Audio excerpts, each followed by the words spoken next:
नमस्कार दोस्तों, मैं कृष्ण कुमार स्वागत करता हूं आप सबका हमारे एक नए वीडियो सेगमेंट में। तो आज के इस वीडियो में हम डिस्कस करने वाले हैं कोर्ट मैरिज के बारे में, लव मैरिज के बारे में। आज के इस वीडियो में डिस्कस करने वाले हैं कि कोर्ट मैरिज कैसे हो सकता है, उसका प्रोसीजर क्या है, उसकी कंडीशंस क्या क्या है, इसके बारे में हम आज इस वीडियो में डिस्कस करने वाले हैं। आप लोगों में से बहुत से ऐसे लोग होंगे जो भाग के शादी करना चाहते हैं, या फिर लव मैरिज करना चाहते हैं, या फिर कोर्ट मैरिज करना चाहते हैं, या जिनके घर वाले नहीं मान रहे हैं उनकी शादी को लेकर, या फिर इंटर कास्ट मैरिज कर रहे हैं, या फिर इंटर रिलीजन मैरिज करना चाहते हैं।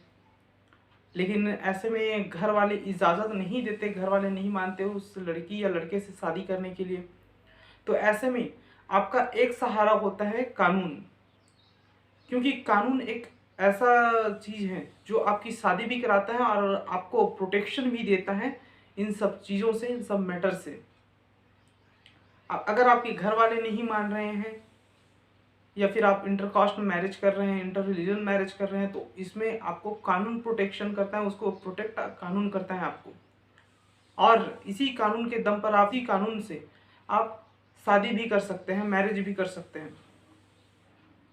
तो इसके लिए एक मैरिज एक्ट भी बनाए गए हैं, एक विशेष विवाह अधिनियम भी बनाए गए हैं जिसका नाम है विशेष विवाह अधिनियम 1954, या फिर स्पेशल मैरिज एक्ट 1954।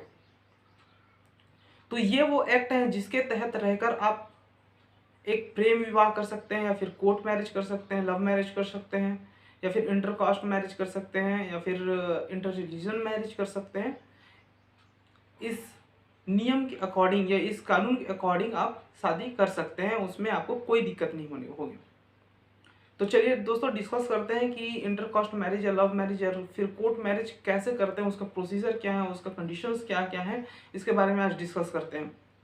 तो वीडियो शुरू करने से पहले दोस्तों वीडियो को लाइक कर दे, चैनल को सब्सक्राइब कर दे और बेल आइकन को बटन को प्रेस करना ना भूले, ताकि लीगल नॉलेज से जुड़ी ऐसी वीडियो आपको समय समय पर अपडेट मिलता रहे। तो चलिए दोस्तों शुरू करते हैं आज का इस वीडियो।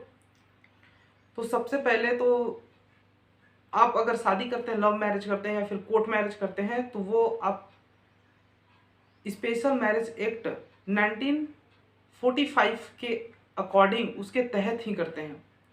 आप अगर इंटर रिलीजन मैरिज करते हैं, इंटर कास्ट मैरिज करते हैं, लव मैरिज करते हैं, कोर्ट मैरिज करते हैं, तो वो सभी मैरिज आपका इसी विशेष विवाह अधिनियम 1954 के तहत ही होगा। पूरे देश में आप कहीं भी हो तो उसका विवाह, आपका विवाह अगर आप करते हैं कोर्ट मैरिज, तो इसी एक्ट के तहत होगा आपका विवाह। तो इस विवाह को करने के लिए कुछ कंडीशंस हैं, टर्म एंड कंडीशंस हैं, कुछ कैपेबिलिटीज़ हैं जिसको आपको पूरी करनी होगी। उसके बिना आप ये विवाह नहीं कर सकते, एक वैध विवाह नहीं कर सकते।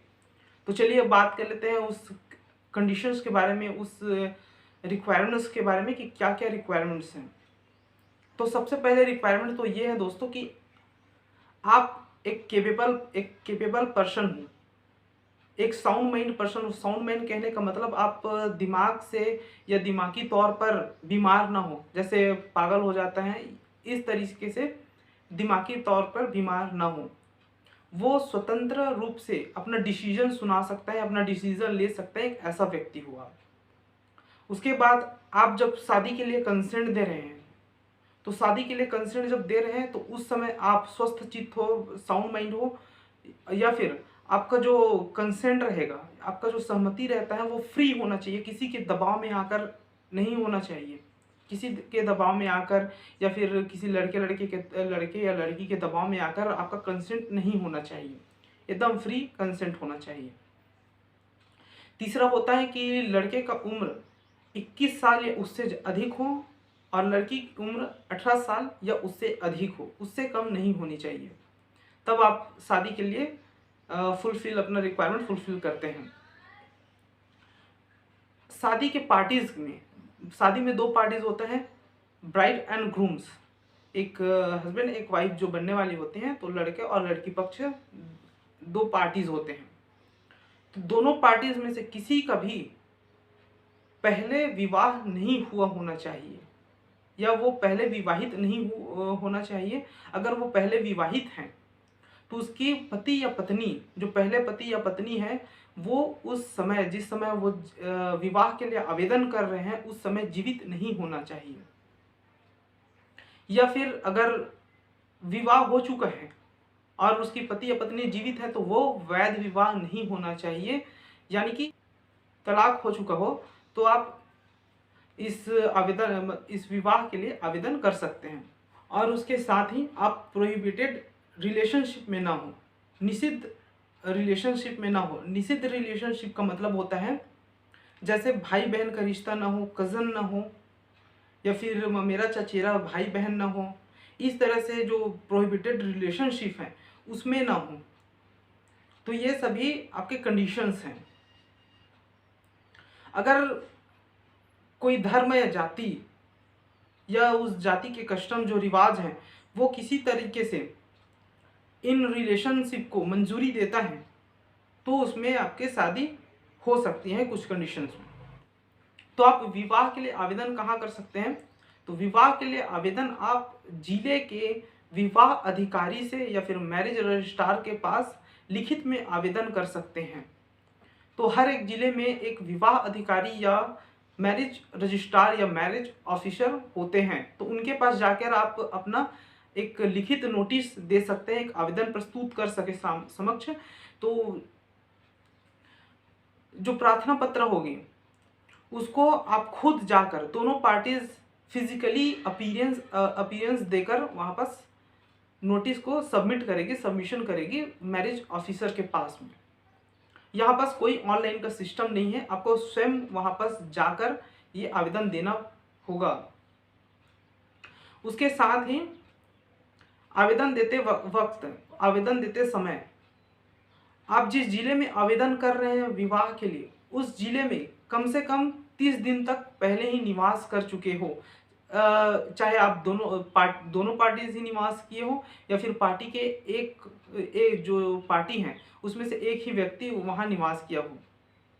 आप किसी भारत के किसी भी जिले में विवाह कर सकते हैं। जैसे कि आप अगर छत्तीसगढ़ से हैं, आप रायपुर जिले से हैं और बलौदाबाजार जिले में विवाह करना चाहते हैं, तो आप में से, आप जो लड़के या लड़की हैं उसमें से दोनों में से किसी एक को बलौदाबाजार जिले में 30 दिन तक शादी के लिए नोटिफिकेशन या नोटिस देने के पहले 30 दिन तक वहाँ निवास करना होता है। तो ये रिक्वायरमेंट है जो आपको पूरी करनी होगी। उसके बाद आपका रजिस्ट्रेशन या फिर मैरिज बुक जो होता है उसमें ऑफिसर के द्वारा रजिस्टर किया जाता है। उसके बाद में आपका जो नोटिस है उसके 3 प्रतियां बनाकर, जिसमें कि आपके और आपके दोनों पार्टीज के साइन और मैरिज ऑफिसर के प्रति हस्ताक्षर होकर वो मैरिज ऑफिसर के द्वारा उनके ऑफिस में किसी स्पेशल 3 जगहों पर वो नोटिफिकेशन पब्लिश कर दिया जाएगा मैरिज ऑफिसर के द्वारा।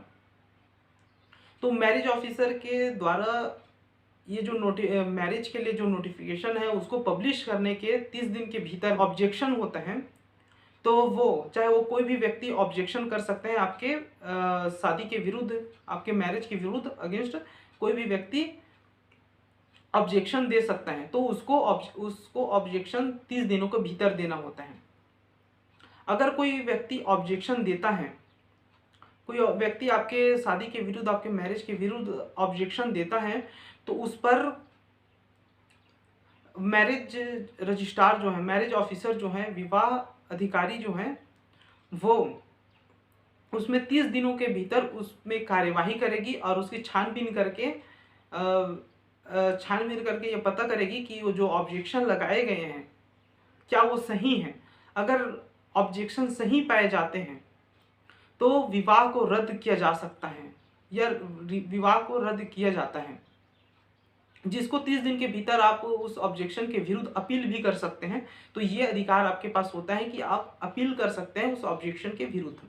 अगर कोई ऑब्जेक्शन नहीं आता या फिर ऑब्जेक्शन आता है और वो गलत साबित होता है तो 30 दिन में आपकी शादी हो जाती है। तो ये समय मिनिमम 30 दिन और मैक्सिमम 90 दिन की होती है, मतलब 3 महीने तक की आपकी मैक्सिमम टाइम चला जाता है। और मिनिमम 30 दिन की, अगर ऑब्जेक्शन नहीं आता, कोई रुकावट नहीं आता, तो मिनिमम 30 दिन में आपकी शादी हो जाती है। तो ये रही आपकी पूरी शादी की प्रोसेस, जो जो कि आपको अपनानी होती है। आपको एक वैलिड डॉक्यूमेंट्स भी सबमिट करना होता है, जैसे आपका बर्थ सर्टिफिकेट, आपकी पहचान पत्र, आप कहाँ के निवासी हो तो उस निवास प्रमाण पत्र, ये सभी जो वैलिड डॉक्यूमेंट्स हैं, जो आईडी प्रूफ है, वो आपको मैरिज रजिस्ट्रार के ऑफिस में सबमिट करना होता है ओरिजिनली। तो आपकी आवेदन सक्सेसफुल माना जाता है। उसके बाद आपको मैरिज के बाद में या शादी के बाद में आपको मैरिज रजिस्ट्रार के द्वारा, विवाह अधिकारी के द्वारा एक पंजीयन पत्र या फिर रजिस्ट्रेशन पत्र शादी के सर्टिफिकेट के रूप में आपको दिया जाता है। तो दोस्तों ये हुआ आपका वैध विवाह का पूरा प्रोसेस। तो चलिए दोस्तों, आज के वीडियो कैसा लगा आपको, ये नीचे कमेंट करके बताइए। कोई क्वेश्चन हो तो भी नीचे कमेंट करके बताइए, और वीडियो को लाइक करें, शेयर करें, और चैनल को सब्सक्राइब करके बेल आइकन को बटन को प्रेस करना ना भूलें।